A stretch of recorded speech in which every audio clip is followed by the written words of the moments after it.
It now takes approximately 3 seconds to change all 4 tyres on an F1 car and re-enter the race. Blink and you'll miss it. The speed is incredible, but it does not happen by chance. Pit stops are such an important part of F1 strategy that teams put in a lot of practice time. Every component must work together, and the key to success is consistency, not just speed. So, what exactly does it take to perform it flawlessly? An F1 pit stop typically involves more than 20 people. The team has a set lineup, with each member assigned a specific role. They are all mechanics working on different jobs on either car, but they also serve both cars in the pits together. The lineup never changes unless someone becomes ill or is unable to attend, in which case there is a reserve for every position, and most team members are also trained in other roles just in case. Before the season begins, teams practice thousands of pit stops on rigs in their factory, honing the team and optimizing the various positions. This is a competitive process, with mechanics vying for various roles. The jacks used to lift the car up in the front and back used to be simple trolleys, but they have evolved into highly sophisticated devices. They raise when a handle is pushed down and have an auto-drop mechanism to save time. The front jack pivots as well, allowing the operator to step out the way. Teams may also have a side jack, which is used if the front wing is damaged, rendering the front jack ineffective. Because the front jack is so complex, each one costs around $250,000, and at least 2 are required for backup. Wheel guns, which are used to remove and tighten the central nut that holds each wheel in place, are just as complicated. They operate at 26 bar pressure, rotate at more than 10,000 revolutions per minute, and automatically switch from loosen to tighten while in use. Every garage has 24 including spares, and the majority of them have been modified to improve performance. Mechanics used to hold their hands up once they were done with the job, but now the guns have a button they press for confirmation. If something goes wrong, the gunner raises their arms in the air in a cross sign.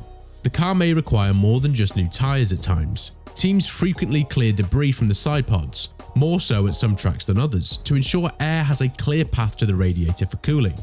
Another relatively common action is a front wing change, which usually occurs at the start if a driver is clipped in the wheel-to-wheel action. This could take between 10 to 15 seconds to complete. Sometimes electrical problems necessitate a steering wheel swap. The wheel has a quick release mechanism, and 2 team members will be present in this case to take the wheel from the driver and click in the new one. Longer jobs, such as suspension checks after an incident, can be excruciating as time passes. If additional work is required, a vehicle will be jacked up and wheeled back into the garage. If it can be repaired quickly, it may run again to use the race as a test. Just like a golfer honing their swing, repetition is essential to getting things right every time, and in pit stops, every millisecond counts. Every team has a practice rig at their factory, and many of them use an electric dummy car. This is where the teams go over a drill several times. They also use practice challenging scenarios such as misalignment and nose changes. That's all well and good, but at the track, each pit lane is unique.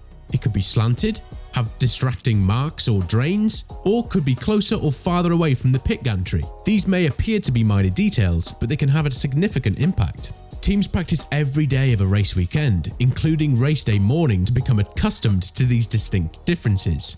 The car is pushed into position, and the crew acts like they would be in a race. Each team plans differently, but sessions are typically 30 minutes long.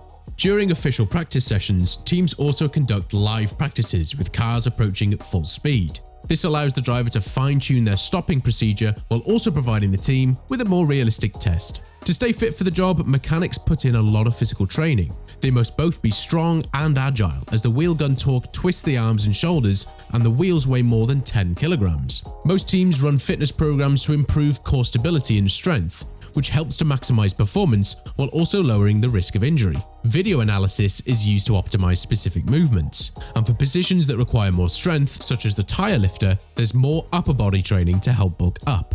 Meanwhile, the driver must be able to spot his pit, which is aided by a sign on the pit wall, but he also must be able to stop his car in precisely the right spot. The team is precisely positioned, and any misalignment, either too far forward or back, or too close to one side, will require the crew to adjust their position. This can cost precious time or even knock the jackman to the ground, as Lewis Hamilton did in practice for the 2021 Russian Grand Prix. When the car comes to a complete stop, the driver shifts into neutral and keeps his foot on the brake to prevent the wheel from turning. He will also grip the steering wheel tightly in order to prevent the front wheels from moving. He then starts the launch sequence and focuses entirely on the light gantry. When the light turns green, the driver shifts back into first gear and hits the throttle. remembering to keep the speed limiter engaged until crossing the pit lane exit. At the end of the 2019 season, F1 pit stops had reached record speeds. Red Bull set the fastest time ever, with a stop of just 1.82 seconds for Max Verstappen in the Brazilian Grand Prix. Teams were consistently taking around 2 seconds, and the governing body became concerned that it was approaching the human limit. As a result, a new technical directive was put in place. This requires that certain procedures within the stop take no less than 0.15 seconds, and that the signal sent between the tyre gunner and the light gantry must be no slower than 0.2 seconds. The directive also reminds all teams that pit equipment and crew actions must be human-controlled and not automated. When combined, this has increased pit stop speeds closer to 3 seconds, and the FIA now uses high-speed cameras installed above every single pit gantry to ensure teams follow the rules. What are your thoughts on F1 pit stops? Should the FIA give teams more leeway to make them even faster? Let us know in the comments section below.